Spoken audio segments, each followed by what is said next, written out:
Bienvenue à cette table ronde qui est consacrée à un grand défi des villes zéro carbone, l'éradication du plastique à usage unique. Cette année, en début d'année, la loi économie circulaire a consacré plusieurs dispositions à la lutte contre le plastique jetable. Et même si la plupart de ces normes ne sont pas encore appliquées, elles semblent avoir déjà encouragé une multiplication d'initiatives qui visent surtout à favoriser le remploi des emballages. Pour sa part, la ville de Paris s'est fixé un objectif très ambitieux pour 2024, celui d'organiser des Jeux olympiques sans plastique jetable. Alors, l'objectif aujourd'hui est de découvrir quelques-unes de ces initiatives contre le plastique jetable, mais aussi de comprendre les difficultés qu'elles rencontrent et les moyens qu'on peut mettre en place pour les renforcer, les favoriser. Pour faire ça, nous avons avec nous 4 acteurs et experts de la lutte contre le plastique à usage unique.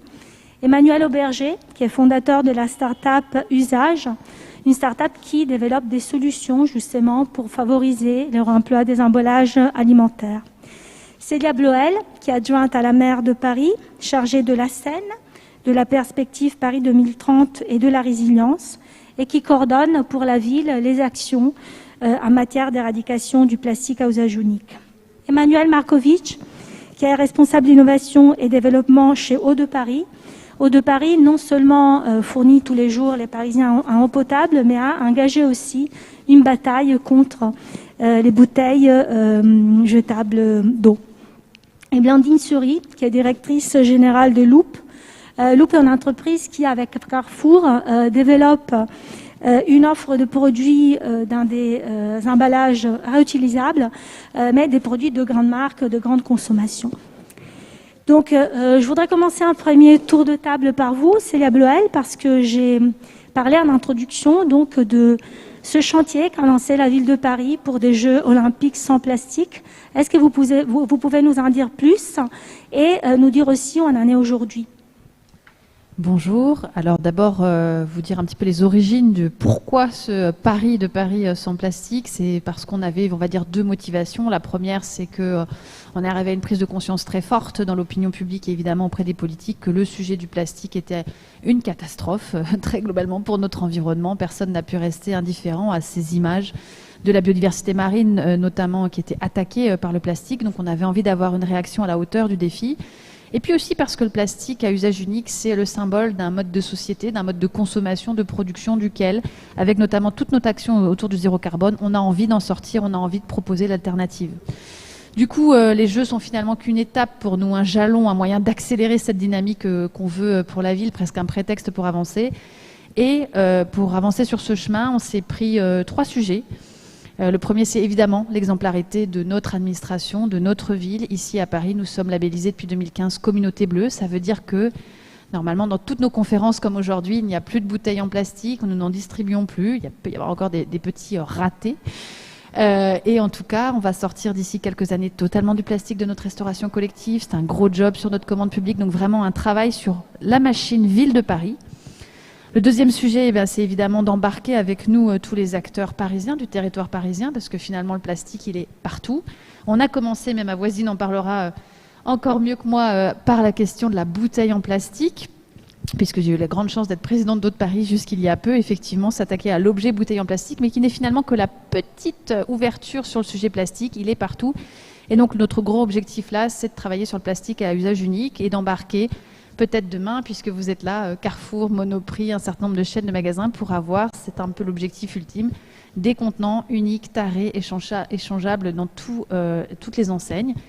Et puis le dernier sujet, c'est aussi un sujet de mobilisation, de modification aussi peut-être du cadre législatif pour donner plus de place aux villes pour changer et avancer encore plus rapidement sur ces sujets-là. Voilà où on en est aujourd'hui, dans un moment où on tente d'accélérer le mouvement pour être vraiment à la hauteur du défi en 2024.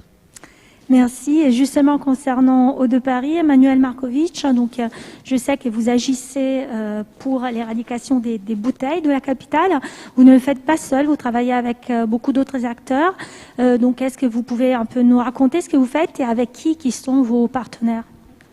Donc tout à fait, Eau de Paris, on considère que notre mission publique, c'est pas seulement de distribuer de l'eau au robinet des Parisiens, mais aussi de préserver l'environnement comme on le fait depuis longtemps sur les territoires. Et donc face à cette pollution plastique, et pour s'inscrire dans cette démarche Jeux Olympiques sans plastique, et parce que aussi boire l'eau du robinet, c'est un geste simple, quotidien, écologique et facile pour réduire la pollution des bouteilles plastiques.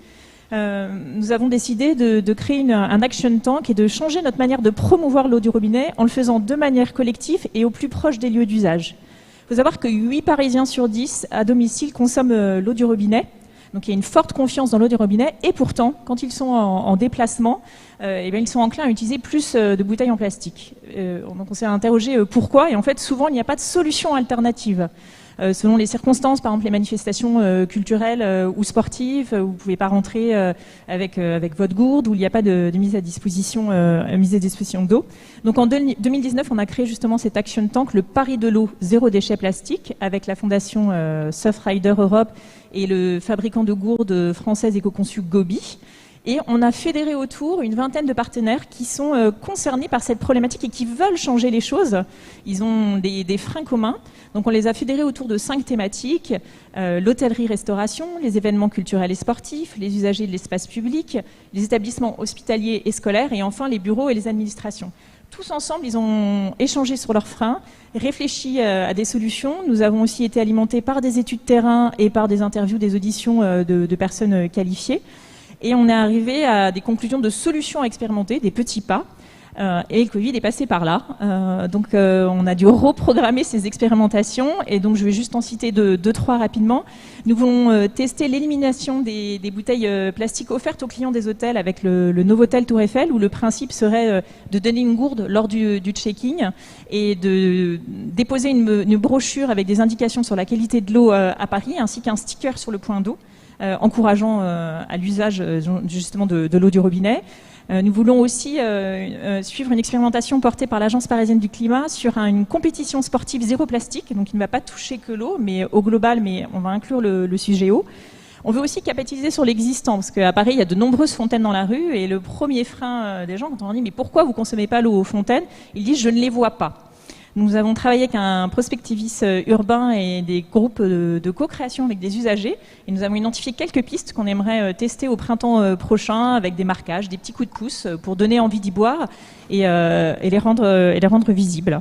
Et on souhaite aussi installer un nouveau modèle de fontaine qui répondra à d'autres ambitions aussi de résilience de la ville et qui aura un accès facile pour remplir sa gourde, mais aussi pour y boire sans contenant. Ça peut être aussi une réponse. Je ne vais pas détailler les autres expérimentations. En tout cas, elles feront toutes l'objet d'une restitution dans un livre blanc pour partager ce travail collectif, le mettre à disposition de tous, ces savoirs et ces expériences. Et on pourra peut-être y revenir plus dans les détails tout à l'heure s'il nous reste un peu de temps parce que je trouve ça très intéressant. Emmanuel Auberger, alors votre entreprise travaille plus précisément sur la question du réemploi des emballages alimentaires. Alors quel type de service proposez-vous et à quels clients qui sont aujourd'hui les acteurs qui ont envie de s'engager dans ce type de transformation? Alors, la bonne nouvelle, c'est qu'ils sont nombreux. Voilà. Alors, ce que nous, on fait usage, c'est qu'on développe des solutions industrielles pour le réemploi des emballages. Et en fait, on a deux activités. Une activité très industrielle qui est de faire des centres de lavage, c'est avoir une infrastructure pour laver les emballages, les contenants. Donc, il y a une très grande variété, je vais y revenir. Donc, on en a une qu'on est en train d'ouvrir à Neuilly-sur-Marne, donc à 10 km d'ici, ce qui va nous permettre de répondre à ces enjeux de réemploi des emballages. Et puis, on a une deuxième activité qui on aide à mettre en place ces systèmes de réemploi. Alors, on travaille dans la restauration collective scolaire, avec notamment des CIVU, donc des syndicats intercommunaux tout autour en Ile-de-France, pour substituer les barquettes en polypropylène par des systèmes de bacs en inox, donc sortir du jetable. Ça répond aussi à un enjeu de la loi Egalim, qui interdit de réchauffer dans le plastique pour les enfants, pour des questions de perturbateurs endocriniens. On travaille aussi beaucoup dans la restauration rapide, c'est ce qui nous avait amené à nous rencontrer autour d'un bar à salade chez Franprix, où on avait substitué des emballages jetables par des emballages réutilisables, en organisant toute la communication en magasin, mais aussi toute la logistique pour le ramener à notre centre de lavage et le remettre à disposition des consommateurs. Et puis on travaille dans la distribution alimentaire. Je laisserai Loup expliquer ce qu'ils font avec Carrefour, qui est super. Et nous, on a une expérimentation assez similaire à Rennes, avec des Biocoop et une quinzaine de producteurs locaux. Parce que, notamment dans la distribution alimentaire, il y a toujours un lien entre le réemploi, la consigne et les circuits courts. L'attente des consommateurs de mieux comprendre d'où vient leur produit. On comprend très bien qu'un emballage réemployé, consigné, il sera nécessairement inscrit dans un circuit court. Voilà. Donc on a beaucoup d'expérimentations en cours, beaucoup à Paris, voilà, puisqu'on est aussi lauréat du programme sur les rives de Seine, quartier des Deux Rives, pour démarrer une expérimentation de repas zéro déchet qui devrait avoir le jour en 2021. Peut-être juste quelques secondes en plus sur les infrastructures de lavage, parce que je pense que c'est un maillon essentiel de la chaîne pour développer vraiment le remploi des emballages à grande échelle, mais dont on n'est pas forcément conscient du côté grand public au moins, mais peut-être même du côté des acteurs économiques. Oui, alors c'est des infrastructures, imaginez, hein, c'est la même chose que votre lave-vaisselle, hein, sauf qu'il fait 10 mètres de long et qui lave une assiette en 2 minutes. Ce qui permet d'avoir un impact économique du lavage et surtout environnemental. Hein. On consomme beaucoup moins d'eau, beaucoup moins d'électricité que dans un lave-vaisselle ou en lavant sa bouteille chez soi, par exemple. Donc ça, c'est un type de machine. Et on a un autre type de machine qui sont des laveuses de bouteilles.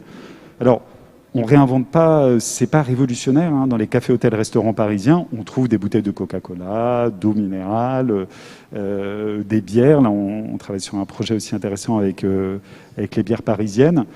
Voilà, ça existe déjà. Nous, ce qu'on va permettre, c'est de mutualiser un outil, une infrastructure qui va permettre à plein d'acteurs de s'y mettre. Voilà.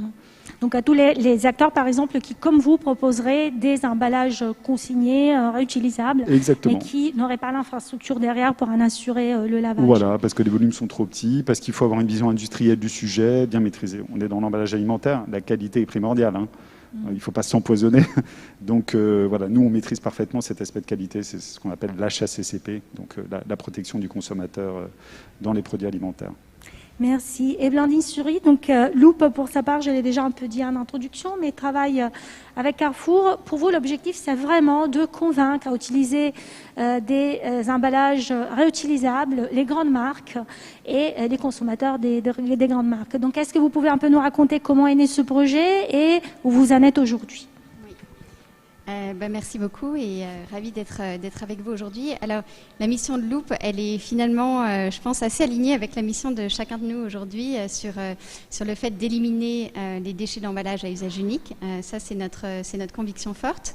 Et pour ce faire, en fait, on a une action à 3 niveaux. La première chose qu'on fait, c'est qu'on travaille avec des grandes marques, en effet, pour les accompagner dans la transition des emballages à usage unique vers des emballages durables qui seront réutilisables un minimum de 10 cycles et souvent des dizaines de fois, qui peuvent être lavés dans des conditions industrielles proches de celles que décrivait Emmanuel et qui seront recyclés dans leur forme initiale en fin de vie. Donc ça, c'est la première chose. J'ai amené quelques exemples ici. Loop travaille à la fois avec des petites PME et aussi avec des grands groupes et dans le but d'accompagner cette transition. En France, on a une 50aine de marques partenaires, au niveau mondial un peu plus de 200, donc il y a un vrai engouement, un vrai désir de ces marques à chercher des solutions alternatives à l'usage unique. La deuxième étape, c'est bien sûr de distribuer ces produits. C'est-à-dire qu'il y a un vrai enjeu, en fait, d'engager les consommateurs dans cette révolution, dans cette façon différente de consommer. Et ça passe par les gens dont c'est le métier, c'est-à-dire les distributeurs tels que Carrefour, qui est notre partenaire, en effet, exclusif dans la distribution. Et aujourd'hui, on a donc un assortiment d'une 30aine de références qui sont distribuées à la fois en e-commerce sur carrefour.fr et en même temps dans 10 magasins parisiens, enfin sur le point d'être présent dans 10 magasins parisiens. Ces jours-ci, en fait. Ces jours-ci, exactement. On a eu la chance et l'honneur d'accueillir la ministre de la Transition écologique, Barbara Pompili, lundi pour inaugurer un de ces magasins, justement, pour mettre en avant cette initiative de réemploi. Donc ça, c'est la deuxième étape, c'est la distribution et l'engagement et le contact avec les consommateurs. Et puis la troisième étape, c'est évidemment la boucle retour. Et là, l'idée, c'est de collecter ces emballages, d'avoir d'abord une mécanique assez simple pour le consommateur pour qu'il puisse rapporter ces emballages, le fait de les collecter, les trier, les nettoyer et les renvoyer aux marques qui en sont propriétaires pour qu'ils puissent être remplis des dizaines de fois. Voilà. Donc ça, c'est le modèle de Loop et notre objectif. Merci. Donc, ce premier tour de table, l'idée, c'était vraiment de voir à quel point les initiatives sont nombreuses autour de cette question de l'éradication du plastique à usage unique. On ne s'en rend pas forcément compte. D'ailleurs, on ne les connaît pas toutes. Il y a vraiment un foisonnement. Mais c'est vrai aussi que, vous l'avez dit, le défi est immense. Les défis de l'éradication du plastique jetable. Donc, je voudrais aussi consacrer les échanges qui vont suivre à la question de l'accélération de ces initiatives, à comment les renforcer. Alors, Manuel Markovitch, vous l'avez déjà un peu abordé, ce sujet, mais c'est vrai que dans le cadre de votre action TANK, vous vous êtes rendu compte que les freins, en fait, sont assez hétérogènes selon les secteurs. Il y a des freins culturels, il y a des freins logistiques. Est-ce que vous pouvez juste dire quelques mots de plus? Et vous avez déjà évoqué aussi quelques-unes des solutions, mais peut-être qu'il y a d'autres idées qui émergent pour aller de l'avant. Tout à fait. Donc, j'espère qu'on a identifié plusieurs freins. C'est pour ça qu'il n'y aura pas une solution unique et plein de solutions et qu'on ira par petits pas. Il y a le frein, si on prend l'exemple au bureau des carafes. Les freins communs en fait à la plupart des solutions, c'est les freins logistiques, effectivement. Qui remplit, où je remplis, qui lave, comment je transporte. Et la solution un peu commune, c'est deux leviers. L'accès à l'eau, faciliter l'accès à l'eau et sensibiliser pour faire évoluer les comportements.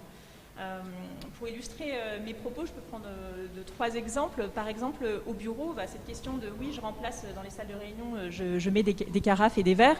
Qui va laver, qui passe après moi dans la réunion, combien il me faut de verres.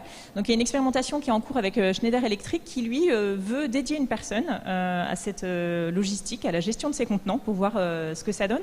Et a aussi équipé, comme beaucoup d'autres entreprises, ses salariés d'une gourde en multipliant les points d'eau, puisque l'idée, c'est bien aussi d'engager chacun être responsable. Lors des auditions, je ne sais plus quel partenaire nous a raconté ça, ils ont mis en place dans la salle du conseil d'administration ou du COMEX une fontaine à eau sur réseau et chacun avec sa gourde se lève et remplit son contenant et je trouve ça assez intéressant, ça montre l'exemplarité avant d'engager les salariés.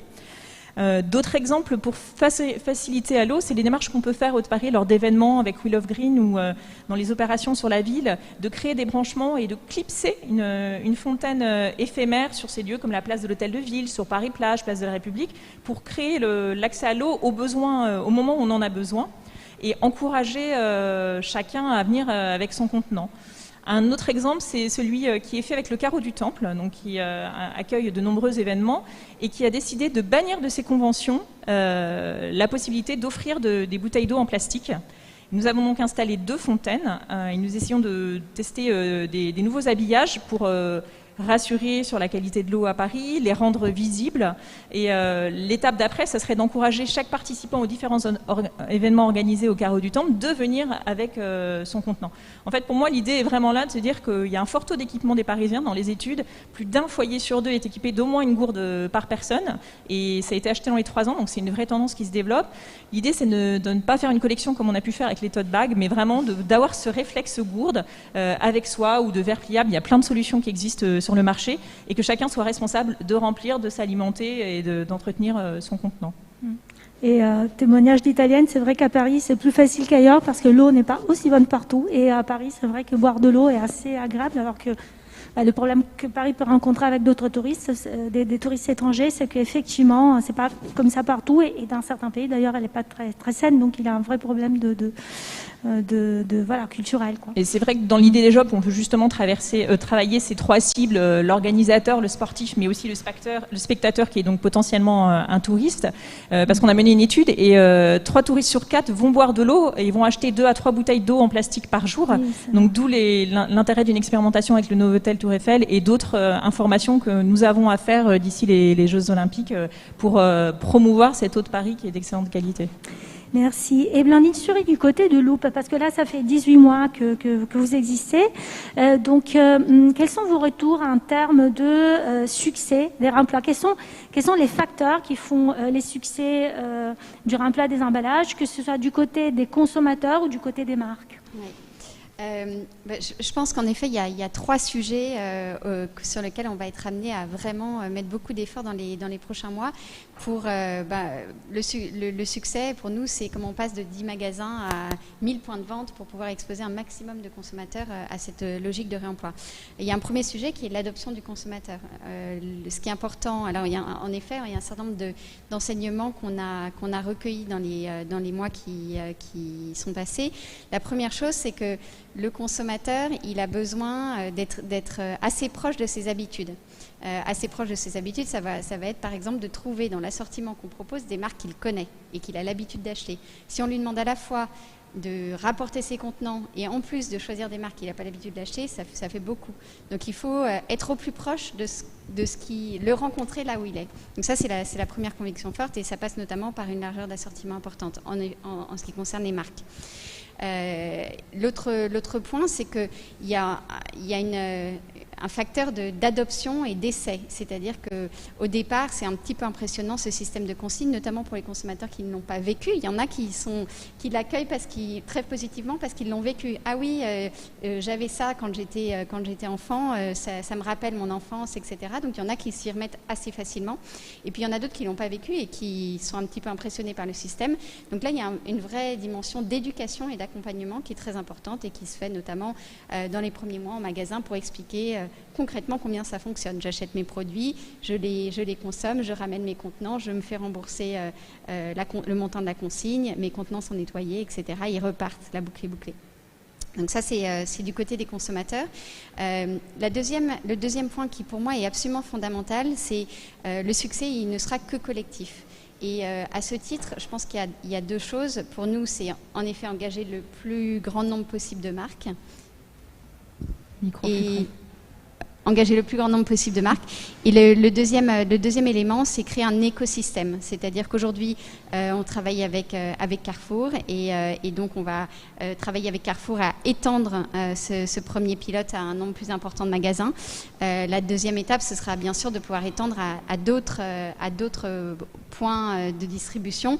On a un partenariat global, par exemple, avec des acteurs de la restauration rapide, et ce qui permettra de multiplier le nombre de points de collecte et aussi de mutualiser les volumes. Et mutualiser les volumes, c'est important dans le développement notamment de l'efficacité économique du modèle et la mutualisation des flux. Donc voilà, par exemple, des grands enjeux pour nous sur lesquels on va être amené à travailler dans les prochains mois. Merci beaucoup. Et je voulais aborder un autre sujet avec vous, Emmanuel Auberger. En fait, une autre réticence qu'on rencontre du côté des consommateurs, mais aussi des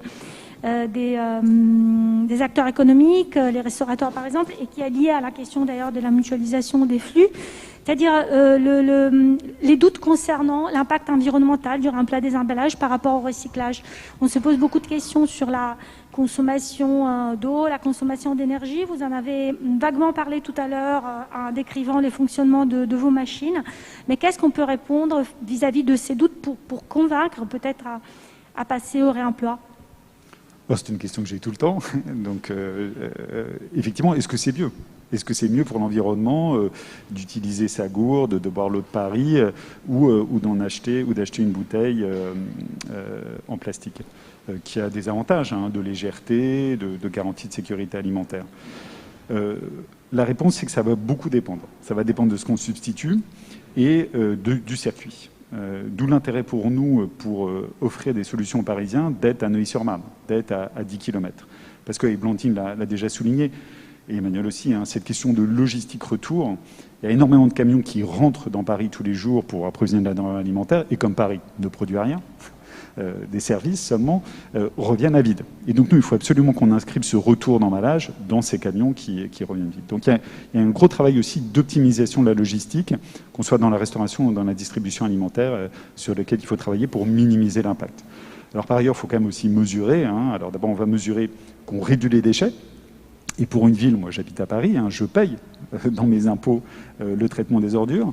Donc le fait qu'on arrive à les réduire, c'est potentiellement des gains significatifs pour la communauté et qui peuvent permettre de financer ces systèmes de réemploi qui, comme ils démarrent, coûtent plus cher que l'usage unique. Coûtent plus cher en termes d'euros et peuvent potentiellement coûter un peu plus cher en termes de CO2. Et c'est un investissement pour le futur. On sait par contre, et puis là il y a des études de l'ADEME qui montrent, qu'on essaie de compléter, que ces systèmes d'économie circulaire sont bien mieux pour la biodiversité, réduisent notre consommation des ressources, et que c'est le modèle qu'il faut développer aujourd'hui. Je pense qu'il n'y a plus de doute.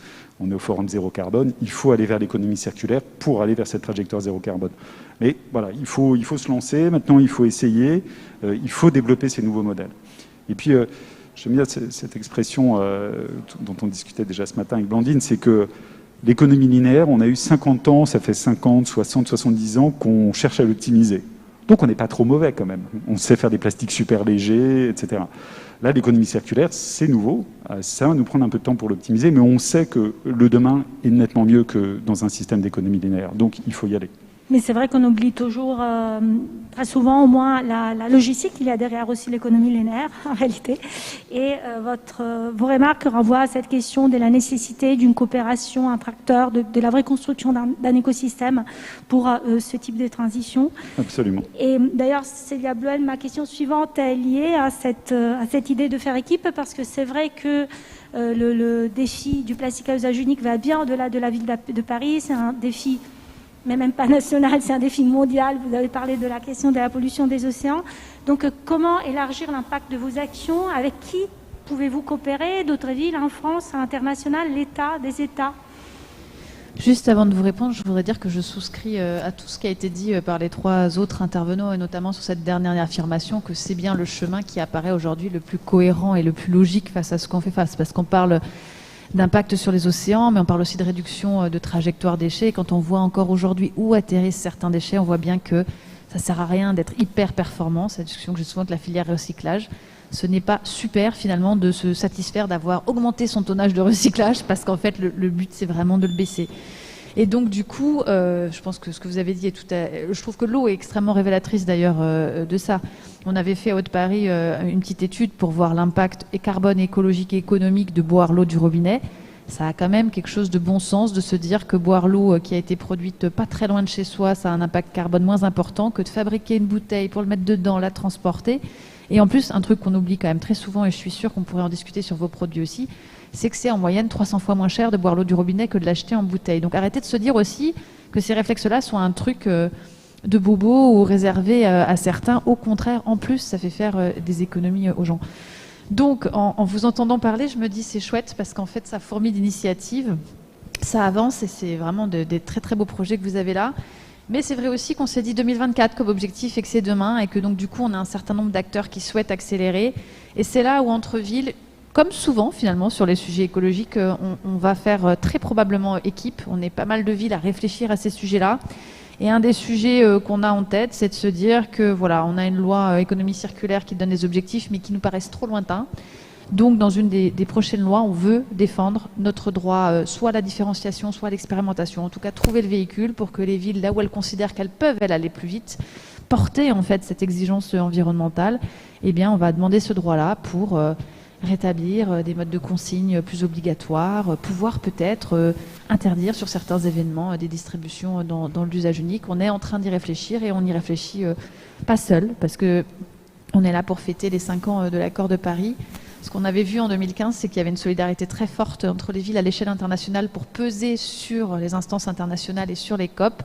Ce qui s'est écrit depuis 5 ans, c'est plus le début de la coordination entre villes, notamment françaises, pour peser sur les législations françaises, pour pouvoir secouer un petit peu le cocotier des législations pour aller plus rapidement. Donc c'est là où il y a beaucoup de solidarité qui est en train effectivement de s'exercer. Et justement, il nous reste une dizaine de minutes. Alors, je voulais parler de la loi économie circulaire. Moi, je me suis permis de dire, parce que c'est le sentiment que j'ai l'impression qu'effectivement, même si beaucoup de dispositions ne sont pas encore appliquées, ça a quand même créé un mouvement du côté des entreprises, etc. Qu'est-ce que vous en pensez, vous? Qu'est-ce que vous constatez? Quels sont les effets de cette loi aujourd'hui, s'il y en a? Alors très clairement, je pense que Blandine pourra en témoigner, plus personne ne se pose la question de est-ce qu'il faut tester le réemploi. Et on est passé en un an après cette loi à ok, maintenant comment on fait? Comment on va s'y prendre? Et on voit, enfin je veux dire, Loop comme nous, on est en contact avec beaucoup d'acteurs de la restauration.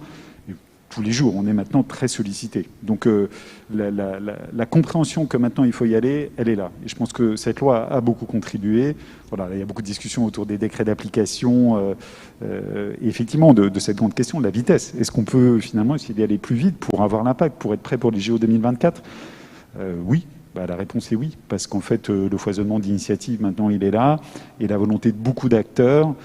Et puis, ça va du président, du PDG, qui, par conviction personnelle, je cite personne en particulier, mais va vouloir s'engager. Et puis, ses salariés, tout le monde. Enfin, je veux dire, moi, je n'ai jamais de frein. Quand j'explique ce que je fais, les gens adhèrent tout de suite. Tout le monde adhère tout de suite. Oui, il faut réduire les plastiques. C'est devenu une évidence pour tous les consommateurs. Et ce que nous remontent les acteurs de la restauration, qu'ils soient parisiens ou ailleurs, notamment ceux qui sont dans le jetable, dans la restauration rapide, ou les distributeurs, c'est que la première plainte aujourd'hui qu'ils ont de leurs consommateurs, c'est « je veux plus de plastique, il y a trop de plastique, je veux du vrac, de la consigne, il y en a marre de votre plastique ».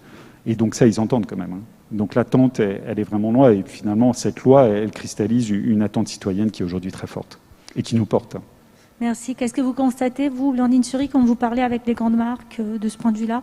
Oui, non, je suis totalement alignée avec ce qu'a dit Emmanuel sur le fait que peut-être qu'en l'espace de 18 mois, 1 an, on est passé de « ah, voilà une nouvelle idée » à « comment on y va et à quel rythme ». Donc ça, c'est fondamentalement un gros changement et la loi économie circulaire y a énormément contribué. Je pense que l'autre point, c'est que la loi économie circulaire, elle s'appuie bien sur les 3 R, ce qui prend tout son sens parce qu'il y a quand même une prise de conscience très importante qu'en matière environnementale, il n'y a pas une solution unique, il y a une multiplicité de solutions. La première, c'est bien sûr de réduire. La deuxième, c'est de réutiliser. La troisième, c'est de recycler. Il n'y a pas de solution miracle et il faut qu'il y ait une multiplicité de solutions. Le réemploi en fait partie et c'est le sens du décret d'ailleurs, c'est d'inscrire la part du réemploi dans les solutions qui vont devoir être mises en œuvre et je pense qu'évidemment ça nous aide à embarquer un grand nombre de parties prenantes. Il y a une question qui va se poser qui est quel est c'est vrai que quand on passe, comme le disait Emmanuel, d'un système qui a été développé pendant 50 ans, qui est très optimisé d'un point de vue notamment économique, comment on va soutenir en fait les acteurs pour faire cette transition qui va avoir un coût en temps homme et un coût financier. Et ça, c'est quand même une grosse question pour arriver à l'échelle.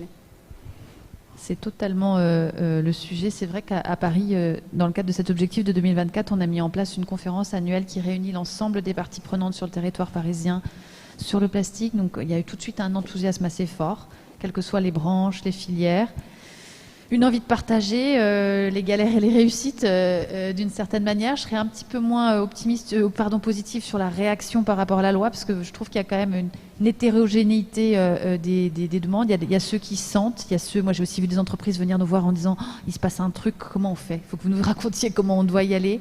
Donc il y a encore besoin quand même de cette solidarité. Et puis il y a ceux encore qu'il faut rassurer, a fortiori en sortant de cette période de crise sanitaire, où à la fois le plastique, on nous le vend encore comme une sécurité sanitaire, et par ailleurs aussi des acteurs peut-être plus petits que ceux avec lesquels vous travaillez, qui se disent ça va être une contrainte en plus dans ma reprise économique, donc il y a encore ce job-là à faire.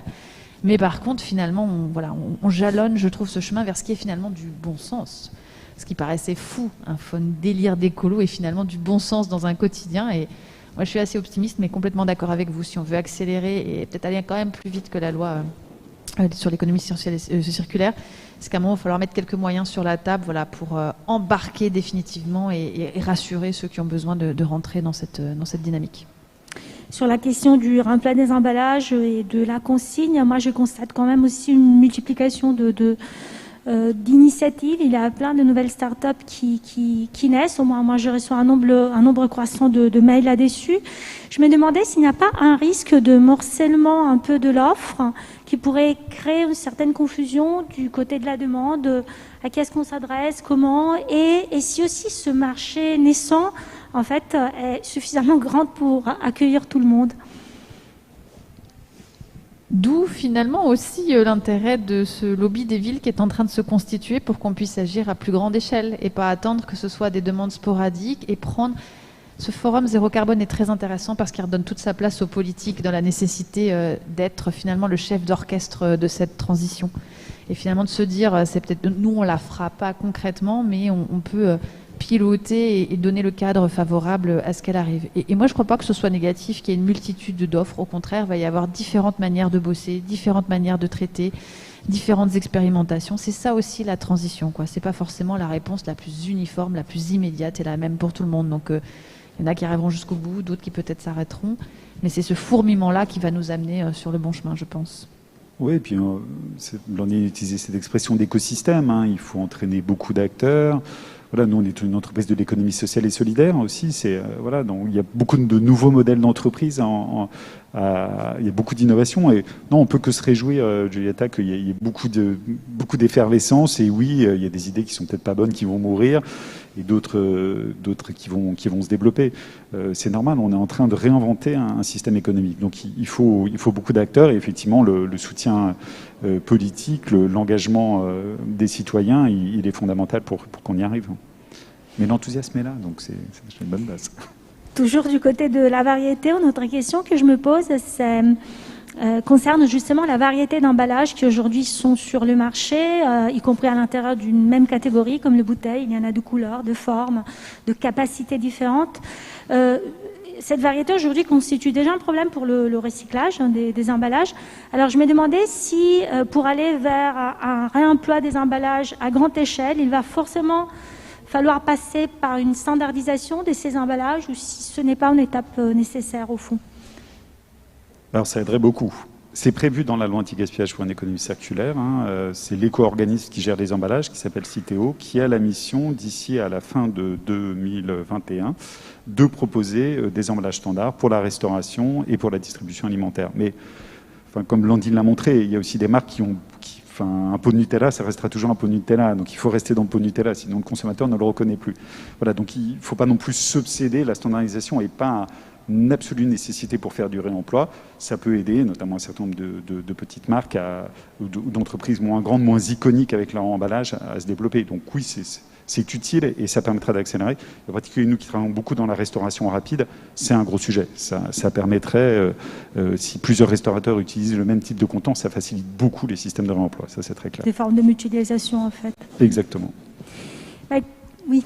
Non, j'étais en train de dire qu'en fait, vous étiez plus subversif qu'on ne l'imaginait, puisque la forme, la couleur, le plastique, c'était aussi les meilleurs supports d'une communication et d'une grande consommation. Donc en fait, quelque part, vous interrogez aussi ce modèle-là avec la question du réemploi et du recyclage et d'une forme de standardisation. C'est intéressant aussi de dire. Pas vraiment, je vous fais un contre-exemple, si je peux me permettre. Les briques alimentaires de lait, elles sont toutes pareilles. Hein. Elles ont toutes exactement la même forme. Elles sont toutes rectangulaires. Vous, quand vous allez au supermarché, vous voyez tout un tas de marques différentes. Donc on a le moyen de faire de la communication, notamment par l'étiquetage, et de démarquer son produit. Voilà, l'emballage structurel peut être le même. Et nous, on a besoin que l'emballage structurel soit le même. Donc non, c'est possible de faire du marketing et très poussé sur la valeur de sa marque, même avec un emballage standard. Il nous reste 3 minutes. Est-ce qu'il y a des remarques sur ce qui a été dit jusqu'à présent ? Des observations. Peut-être juste pour apporter une perspective un tout petit peu différente, je pense que je suis tout à fait d'accord avec ce qui a été dit sur le fait que la standardisation, elle peut être un vecteur d'accélération, notamment pour des plus petits acteurs.